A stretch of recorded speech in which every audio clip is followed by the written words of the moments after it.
Hey out there in YouTube land, this is Daytime Member the Beast once again, doing another video about the Mekton Zeta Plus role-playing game system for the tabletop. And if you haven't noticed by now the opening shot, you can probably guess by now what today's subject is going to be about. Originally back in August of this year, I thought about doing this video closer to the anniversary of the Hiroshima and Nagasaki bombings, and kind of about the same time as the Oppenheimer movie was released into theaters.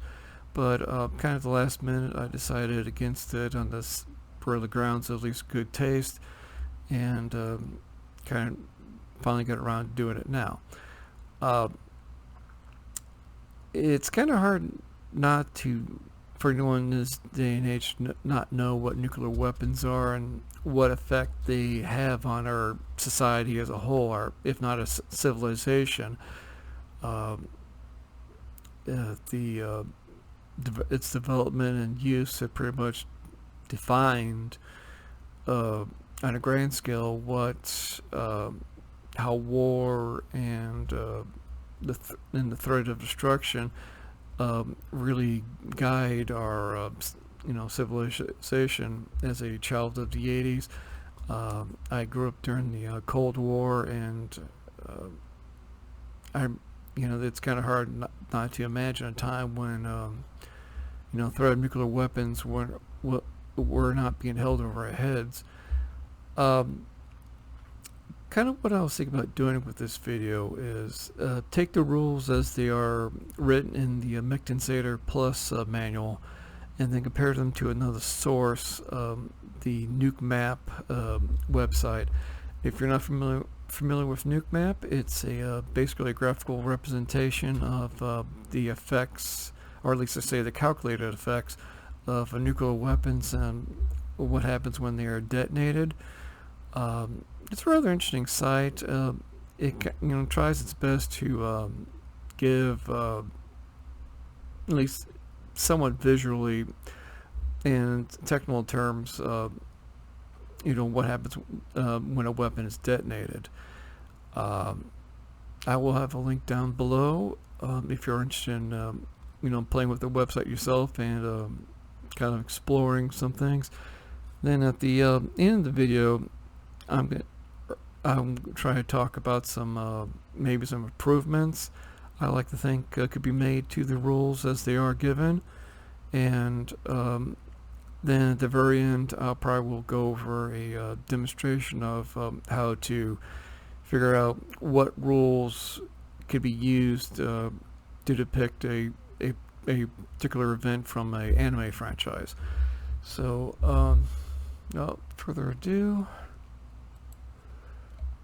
okay, on this document here, which I'll have in my Megazone account with the other archived Mekton materials, on the left side here, these are the rules from the book for the atomic weapons, and then on the right here, these are some of the detail points from the Nuke Map website.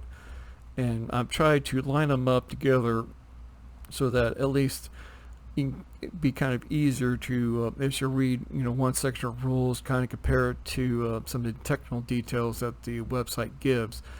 Also, there's going to be a tangent warning, so we could be wandering off at any given moment. One of the things, while looking at the rules and everything, is that nuclear weapons are actually a lot more complicated than we give them credit for.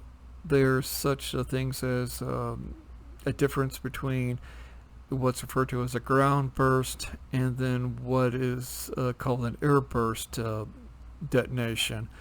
The ground burst is pretty self-explanatory. That's when the nuclear weapon is detonated pretty close to the ground, maybe outside of its, just outside of its blast radius. One of the effects that this can create is it can dig basically a massive crater when it explodes and takes any dirt, material, whatever that was there, vaporize it, radiate it, and spread it out as fallout, which is basically reactive material that will be carried by the winds and settled elsewhere in large swaths of area, and basically those areas will be irradiated for a long period of time.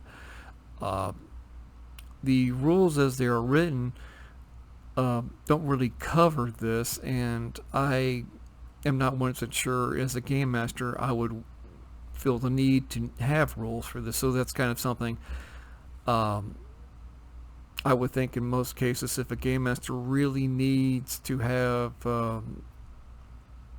something to cover this, they would should consider maybe just hand wavering it. Instead of just relying on a rule set for this. The other problem is airburst detonations. These are detonations where the weapon is of course detonated, where basically the physical effects cause the most damage. It's not gonna. It's kind of quote unquote clean, where it doesn't try to produce any fallout. It's going to be exploded at a certain height where the destructive forces will knock down buildings, burn anything in the general area, and kind of spread as much destruction as possible, where later on those forces can move into the area and maybe try to use that area for their own purposes. Another thing that's kind of hard to cover in rules is an explosion in space. Pretty much, it's kind of hard to really think about, really the effects of a nuclear weapon, considering that for the last, it was one of the last couple hundred years or so, since Isaac Newton made the declaration that we are living at the bottom of a fluid environment, at the bottom of a gravity well, that it's kind of hard to think of anything anything happening within a vacuum, and a nuclear weapon in a complete vacuum, such as in space, has different effects than what would happen in an atmosphere. Almost most of the work that a nuclear detonation does is created by the air, quote unquote, being heated up by the explosion, and then that expanding gas sending out and wreaking havoc on the target area. In space, a nuclear explosion kind of just has the freedom to expand out from its center of detonation, and it's kind of hard to really kind of it's almost kind of disappointing in a way. Compare an atmospheric burst with or blast with a space detonation. If you really want to get the nitty-gritty details of what nukes in space are like, I recommend going to the Winchell Child's Atomic Rockets website. I'll have a link at the bottom for that as well. The website covers a mountain of details that's kind of really hard to be concise and short with that we can create a rule set from. And also it's a very good cure for insomnia, if you happen to have that as well. But I'll try to include that at the bottom as well. Another thing, before we get started, there in the original rules there's talk about EMP effects and such, and this is kind of a another tricky detail to cover, or at least make simplified as rules, because realistically, the only time a nuclear weapon would even have an EMP effect would be if it was just on the very border of a planet's atmosphere, and kind of really, kind of place it right. And then, and even then, it's kind of hard to even gauge what the scale of the EMP effects would really be. So I didn't include it in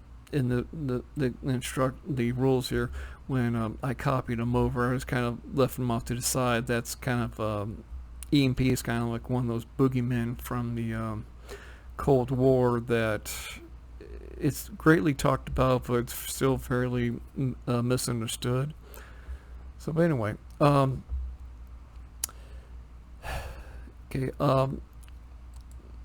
rats. One momento. Okay, on this document here, I will have this in my Megazone archive for your own reference. The column here on the left is the rules from the Mekton Zeta Plus book, and then on the right here are the details from the nuke map side. I try to line them up with each other, kind of to make it easier to kind of read and compare the two with each other. Also got some further details down here I'll talk about a little later, but I included everything here just to kind of for general reference. Okay, first off, of course, the main detail, or most important details about when designing nuclear weapons in Mekton Zeta is that all nuclear weapons must have a blast radius and a damage value. The blast radius is kind of the more important detail. In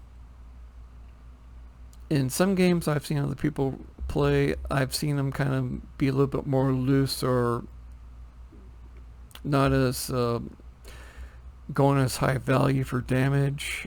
For the weapons, they usually want to use the blast radius to kind of really bring, the real devastating effects of the detonation itself. The first point we'll need to talk about is the so-called fireball. The fireball forms around the center target hex, and then the first factor of the radius makes up the initial fireball. This is where anything within this area, everything is pretty much just destroyed. Nothing, as they say, barring referee intervention or excessive scale mecha. I cannot really think of too many examples of anything that could survive being within the fireball of a nuclear explosion itself. That normally involves a lot of plot armor, and kind of gets really ridiculous. You can't jump into an old refrigerator and try to survive it that way. The only one that really comes close would be the Steve Jackson Ogre story franchise. Basically revolves around giant cybernetically controlled AI tanks that are measured in lengths of football fields and carry more weapons than some entire armies. And a lot of times the only way you can stop one of these things is a direct nuclear blast. And even then there's some kind of some question if it's possible they can still keep on rolling from taking one of those. Let's see. On the nuke map side, maximum size of the fireball reference to damage when the ground depends on the height of detonation. As I said, that's the difference between an air burst and a ground burst. If it touches the ground, that's where the fallout will be created, and pretty much anything in the fireball is vaporized. So that's pretty much straightforward. I hope so. The next level that's described on the nuke map is the heavy blast damage radius. This is where the air pressure is pushed up to above 20 psi. This is where heavy built concrete buildings are severely damaged and destroyed. Um, Fatalities approach 100%, often used as a benchmark for heavy damage in cities. This is kind of where the additional real heavy duty damage effects will be come in. With the rules, that's when the outside the starting at the first radius and then up to double the radius, everything will take 10 times full damage to every location. Um, Here, this is kind of another point where I cannot think of any settings I've ever seen anyone run where something could take that much damage and still keep on going. That's would take an awful lot of engineering to create a unit that could, you know, be within this area and still survive. Um, at this point, we're still in a very bad day zone, and again, I can't really think of too many franchises that would have something that would survive at this point. Uh, at the moderate damage blast radius, that's where the air pressure is pushed to 5 psi or over. Um, Most residential buildings collapse, injuries are universal, fatalities are widespread, chances of a fire starting commercial residential buildings are very high, buildings so damaged are at high risk of spreading fire, often used as a benchmark for moderate damage in cities. Again, this is still kind of a very bad zone to be stuck in. In the rules, anything from double 2.1 to 4 times the blast radius is would be considered moderate damage. Um, and at this point, anything will take normal damage for an area effect weapon. Off of the from the Mekton Zeta manual, page 97. Kind of included it down here. Um, if if you're not familiar with this part, basically the damage is broken down and then is kind of treated as multiple hits on the affected unit or target. Let's see, moderate, and then light damage. This is kind of where things kind of start getting a little kind of iffy, and I mean at this point we've already done major zones of damage. How much more worse can things really get? This is kind of just the kind of still getting to near the end of the bad day, as it were. See, with the rule, let's see, light damage around 1 psi pressure, glass windows can be expected to break, which actually is surprising. If you look into any of the test detonations, they actually prove that breaking glass is a major source of injuries if there was a nuclear detonation in a city.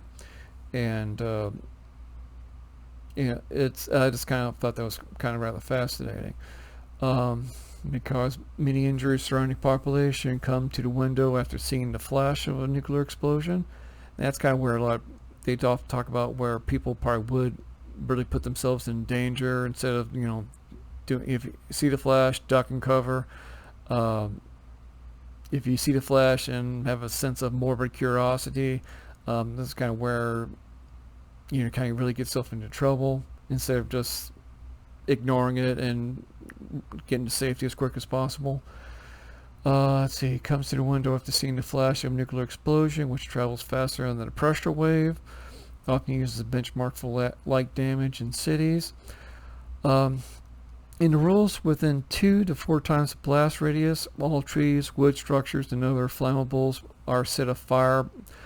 Those within double the radius are more or less gone. They will burn until they're either put out or become ash or causing maximum obscurement on the hexes. All sensors suffer -5 penalty. Advanced sensors only -2. Spotting radar is unaffected, although technically that's not entirely true, because being close to a nuclear detonation, not to the point where you're not actually taking damage, but you're pretty within the neighborhood. Uh, uh, the blast will affect a radar and kind of create a blind spot for a while until the fireball dissipates. Within the same radius, all buildings and structure which are leveled are not considered rough terrain. Double movement cost. Now this one is kind of hard. It's kind of hard to really think about, but all water within this radius is now obscured by steam. It is boiling.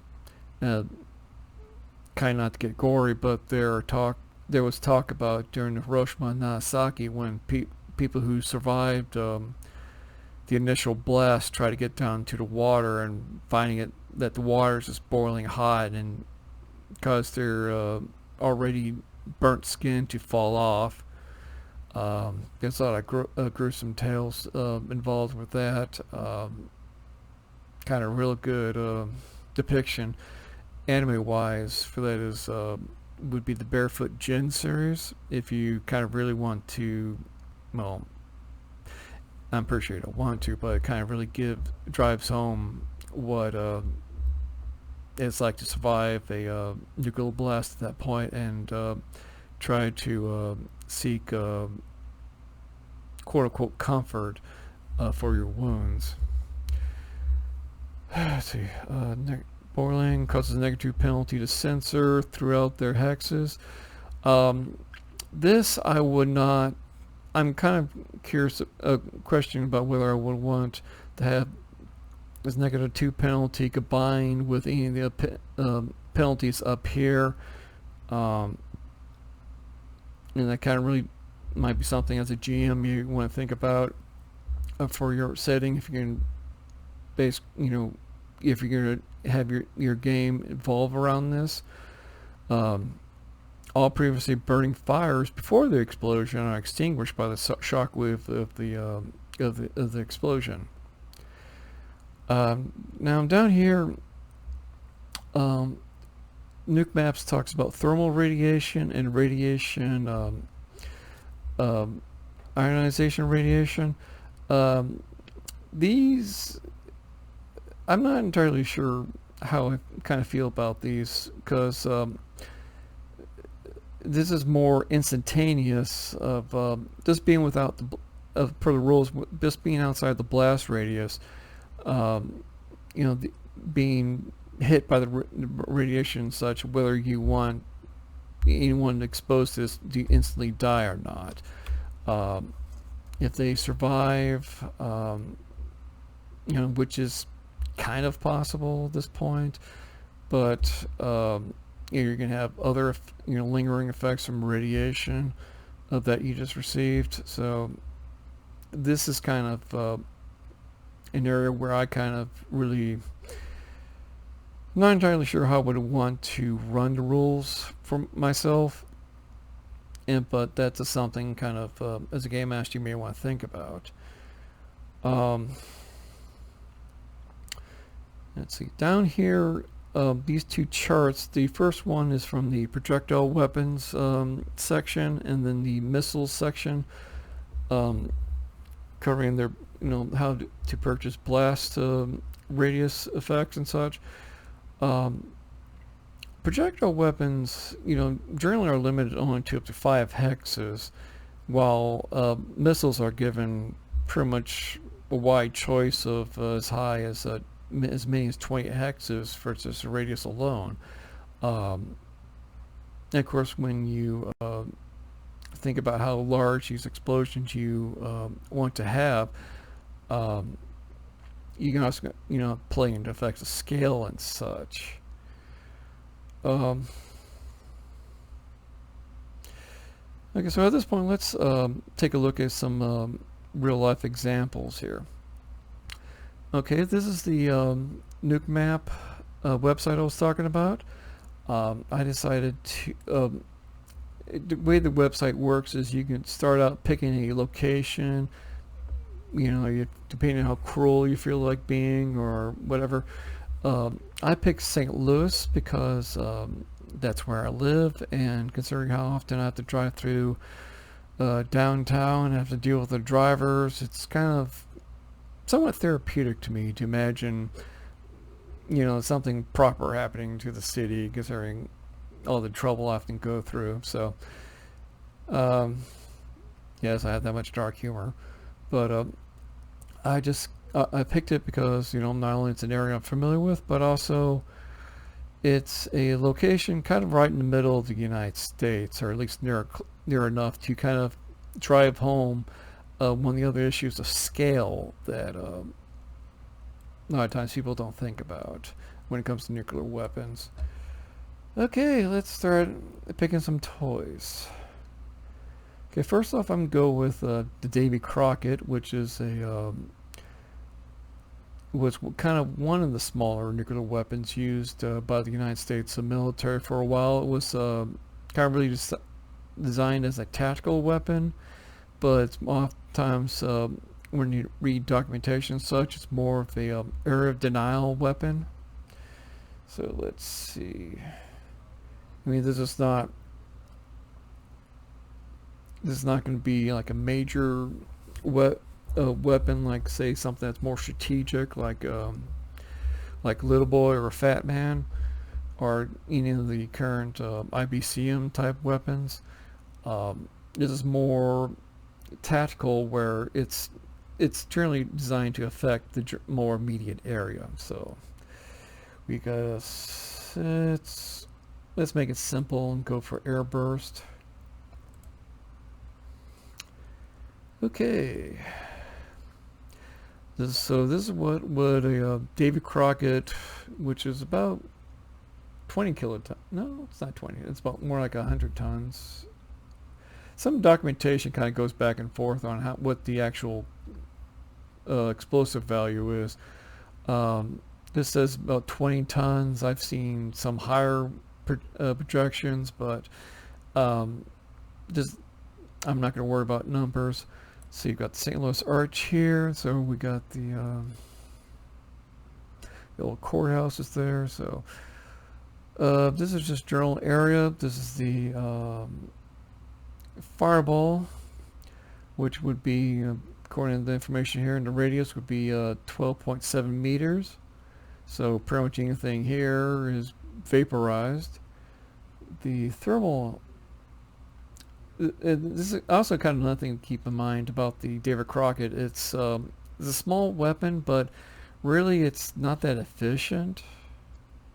It's kind of, when you get into the real mechanics of nuclear weapons, they often talk about how efficient sometimes they are. Thermal radiation, basically third-degree burns. Moderate blast. This is the where basically most buildings are residential buildings especially, are going to be flattened or heavily destroyed. Then light. Let's see. Yeah, the light is, the furthest edge of the, and then of course got the radiation effects. Again, this is kind of interesting. This is how the David Crockett, how efficient it was, and kind of general. It's kind of gets keep this in mind as you compare it to other weapons. I sort of came up with some stats. If I can find where I wrote them at, I'll try to include them for what the kind of an equivalent of a Davy Crockett you can have in your game. You ever look it up? It's not exactly. They kind of make it sound like the Fat Man launcher from the Fallout game series, but it's actually a little bit more involved than what's depicted in the game. But just keep this in mind as you think about all the effects here and just how they will compare to other nuclear weapons. So, since we did mention it, Little Boy, let's show what little boy would do to St. Louis. Now, here it's gone from what the settings are, say 20 tons, we're now gone up to 15 kilotons, which is quite a large jump in scale. The fireball here would be 180 meters radius, so look at 360 wide. So you're talking about like basically a blast radius of 7. So right here would be for a scale 1 weapon would be a blast 3. Heavy. Let's see the light blast. This is actually the light blast of no, actually would be more moderate.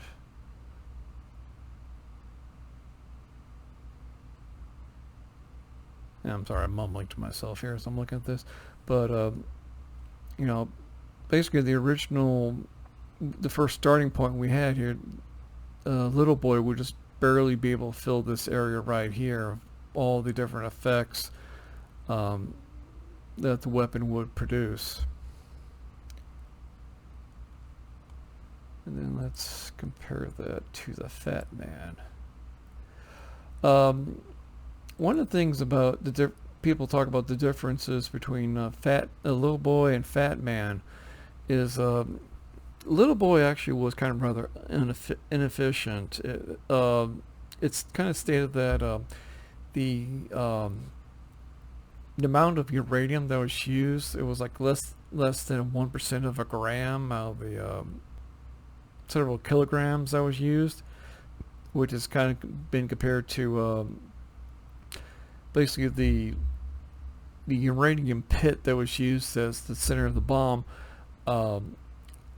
Barely the amount of several kilograms, barely the weight of a butterfly actually was converted into energy. So that's always kind of something interesting to me. I thought about when I was looking into this. Fat Man was a lot more efficient, using plutonium and actually forcing the fission reaction.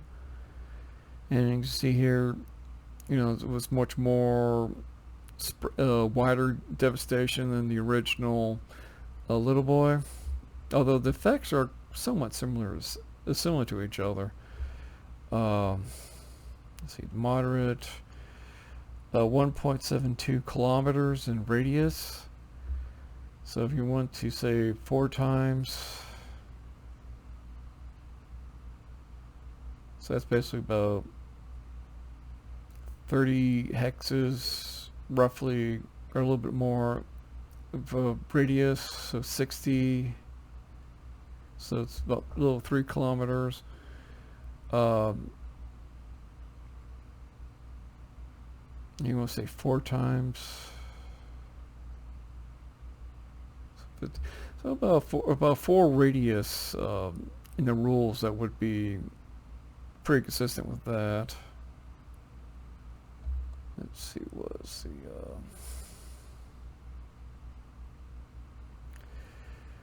because I was going to kind of just jump and really kind of show exactly how devastating these weapons are. Okay, this is the W87.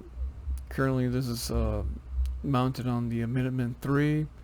It was 300 kilotons, so this is 20 times the explosive yield of the Fat Man and Little Boy. And just to see how much difference just the general area and just kind of really pressed home, though, even as big of an area as this is, that just kind of how much of a blip it is on the rest of the continent.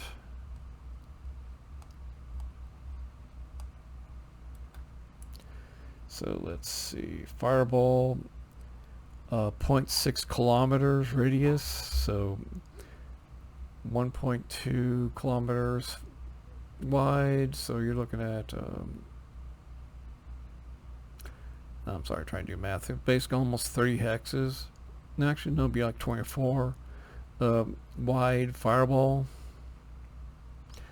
and then the moderate. No, they don't have. They don't have the heavy. Yeah, here we kind of see some of the flaws in the calculation that the website uses to come up with its figures. Um, yeah, it's just kind of one of the problems with trying really to point out exactly, you know, what these things can do. And here's let's see, we're still doing on airburst, right? Yeah, airburst. And here's detonation altitude at over 2,000 meters. So that's something to think about. This is what happens when a 300 kiloton nuclear device explodes over at, you know, what would be, you know, a kilometer up. No, that's 2 kilometers up. In the air above the target city. You know, that just kind of really just, you know, give you an idea of the scale of when we're dealing with nuclear weapons and what they can do. Let's see.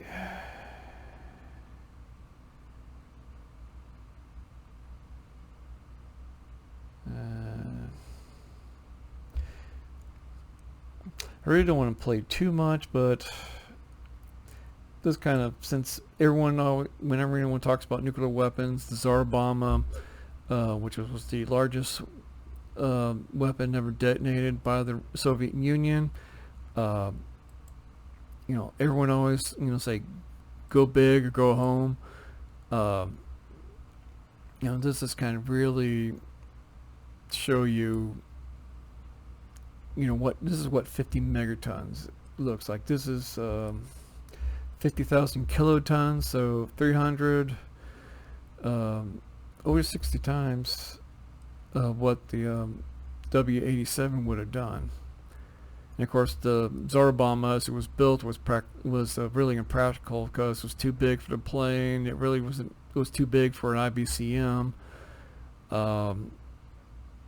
Even though they did talk about using it on the IBCM version of the N-1 rocket, which was the part of the Soviet moon mission.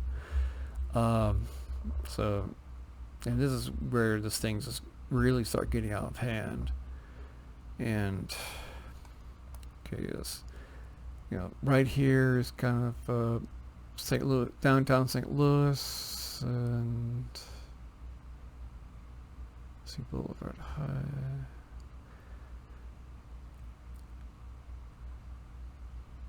So I mean, right here is like St. Louis you know, this is kind of St. Louis proper here.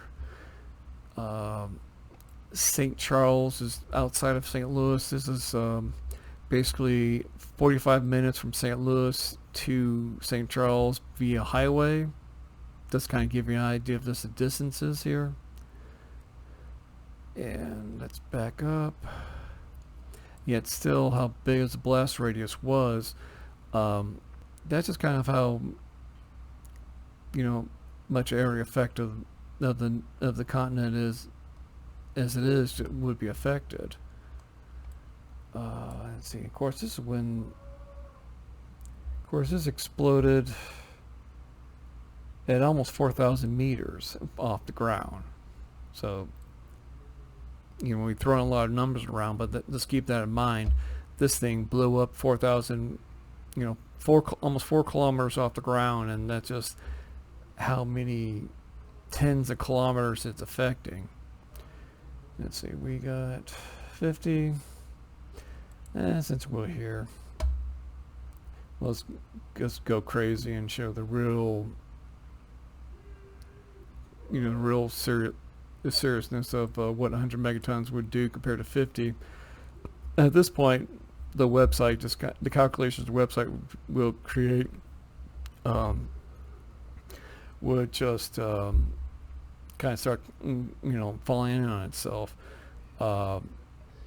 because at this point, when you start going for 100 megatons, you're just kind of really wasting your energy just to come up with something that, you know, you could have used a smaller weapon to really do. But, you know, as we back up, we can see just how much more difference 100 megatons would do. And when you think about it, an asteroid impact would still do a lot more damage than what this one weapon would do. I mean, this here in itself would be just almost wide enough to cover the entire center of Florida.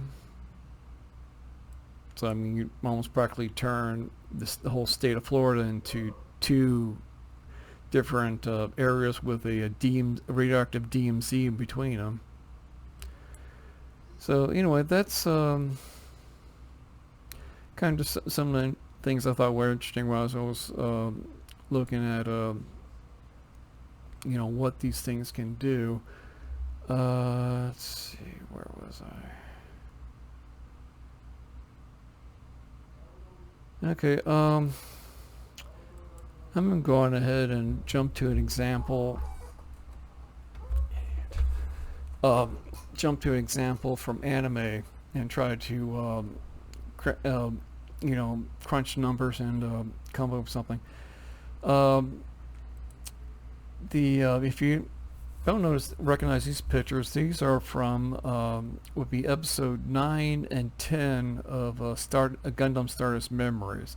This was the big final, or one of the climaxes in the story, where the all the plot points come together and a lot of action comes into its pinnacle. The event that's described here is or shown here, is what was referred to as the Naval Review. It was supposed to be a mass demonstration of how many the Earth Federation, how large its space navy was, and tried to press home to all the other factions that you know how really powerful the Federation is. But the climax of the show is reached when the big bad Gato brings in the stolen nuclear capable Gundam Unit 2 and detonates its weapon and wipes out about 2/3 of the fleet all in one go in this rather pointless display. I'm just kind of give you an idea of how many different ships we're looking at. You know, my inner nerd, when I originally thought about doing this, I was wanted to argue with myself and tried to kind of sit here and count how many ships there were and then kind of figure out how much space they're all kind of taking. But unfortunately, it's kind of really hard to get scale properly.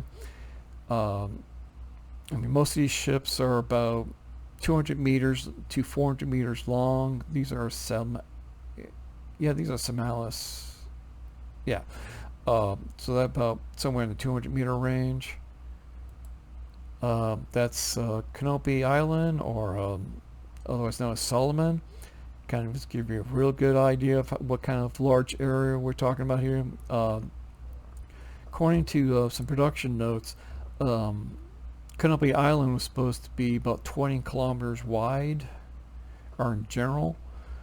So, you know, that's, you know, how much real estate we're dealing with here. Let's see, a good shot of the wide area. And there's Unit 2 about to deliver its attack as they are doing this projection of force of, you know, trying to maintain some kind of control over the Earth sphere. And let's see, that's the initial blast. That's when everyone realizes things are about to really hit the fan. And this was a screenshot from, this would be into episode 10, if I remember right. This kind of about as far as I think was able to grab a shot of how big the explosion was. So, got Kanape Island, Solomon here. That's 20 kilometers wide, and that's about almost roughly a third the width of this fireball here. And um, I mean, this is kind of just giving an idea of what this Unit 2 here was able to do. Uh, there's a lot of details about this that it's kind of really hard to do. Even though Mekton Zeta was kind of really designed to simulate games or settings or like Gundam and such, but the problem is there's a really big power scale in Gundam and in some other anime series too that's really kind of hard to really just get properly displayed on paper. And this is kind of one reason why I kind of recommend to anyone. And also, there's a problem with Gundam is that a lot of times sources will give you numbers that are just all over the board, sometimes contradicting themselves. It's like I remember while doing this, I saw dimensions for ships constantly changing in all kinds of different ways that don't really make any sense. So, and also while looking around for other documentation, there's no real given value of how much this the one-shot atomic bazooka that Unit 2 carried. What real numbers are that? For the most part, I would say if you really want to give yourself a headache, you can try to crunch numbers, try to figure out how 2/3 of all these ships. I mean, this is not even a good wide shot of how many ships were involved. How 2/3 of these ships will get destroyed by one weapon carried by one little mech here. And when considering that the main weapons that the Unit 2 had were its 2 head cannons and 2 beam swords and its large armored shield and its speed, and the atomic bazooka was only used once, I would almost say, just to save yourself some trouble, kind of just design the atomic bazooka as a weapon that would be large enough and heavy enough to be felt stat-wise by the machine itself, and then just kind of hand wave the rest. But if you really kind of need to have numbers, have something that really, have numbers that really give you a big crunch when you run them, I would say design it as a scale 10 weapon compared to the scale 1 machine itself, and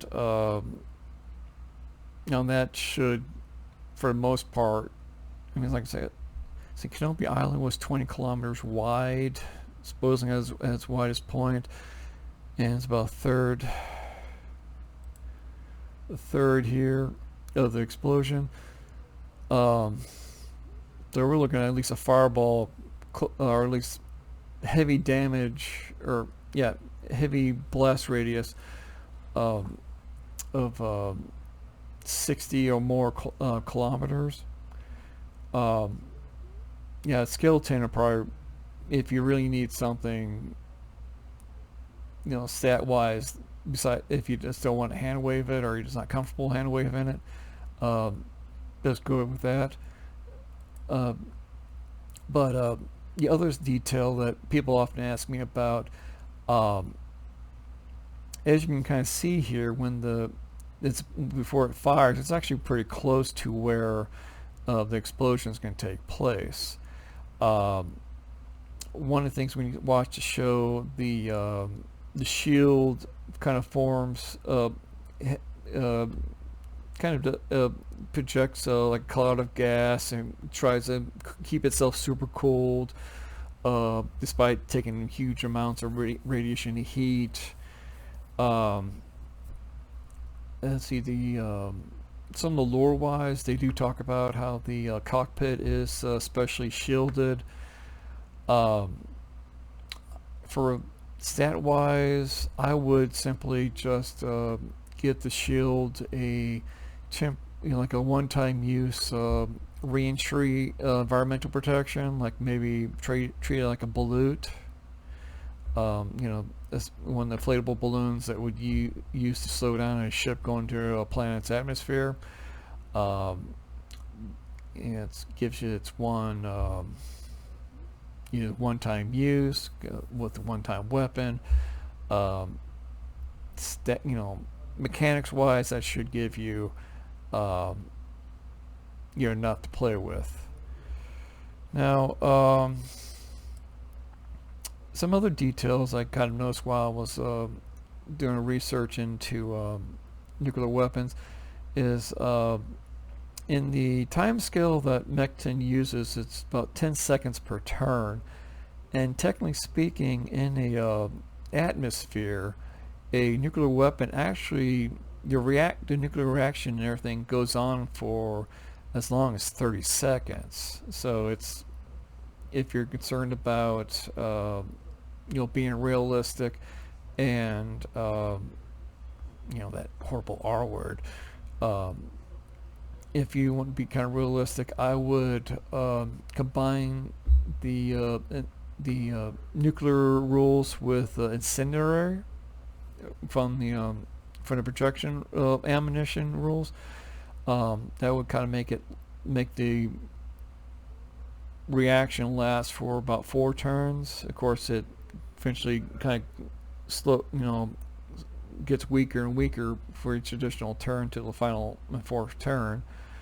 And that's kind of one thing I would do. I would not worry about the cost effect, though. I mean, you're already paying 1,000 times the points for nuclear weapons to begin with. So I mean, why bother adding anything more? One detail I kind of thought about is scaling. I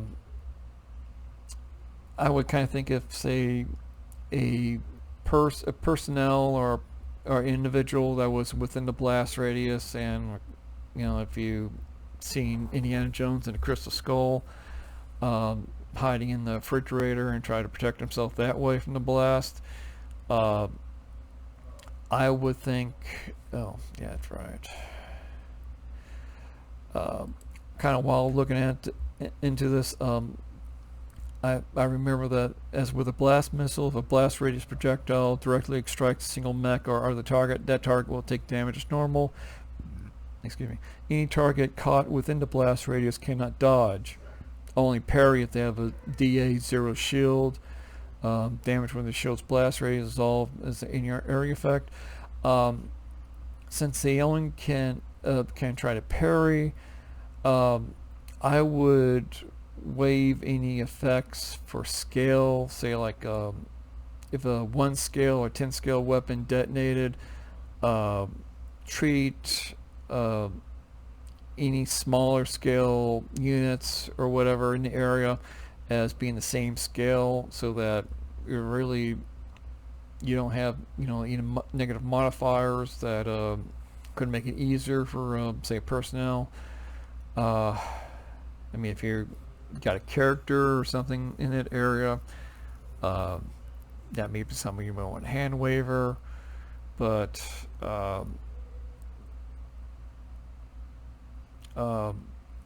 basically I would kind of treat it like that, so that there's no scale modifiers for dodge rolls and such to because the devastation brought about by these weapons are just so overwhelming.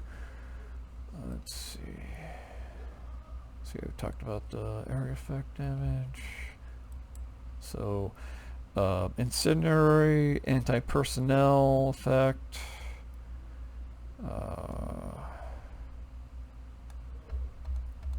Let's see. I kind of thought about scattershot, but that's kind of pointless. See, shock would be something interesting to add to maybe better represent effects of radiation. Kinetic energy.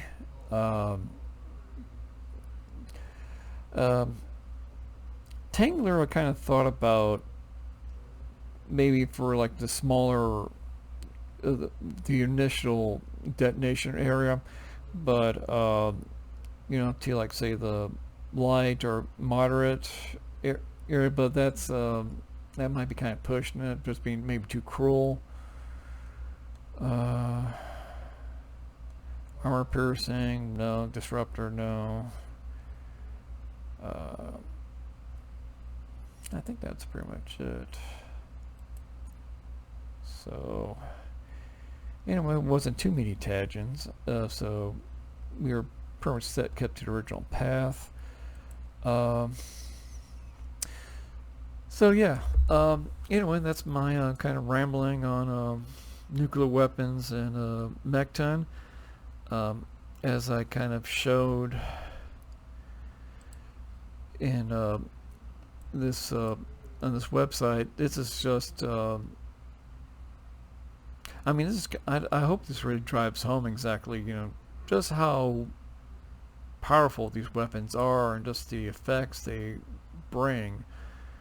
Of course, I'm one of these game masters that sometimes like to be a little cruel to a certain point and really drive home the horrors of war to my players. And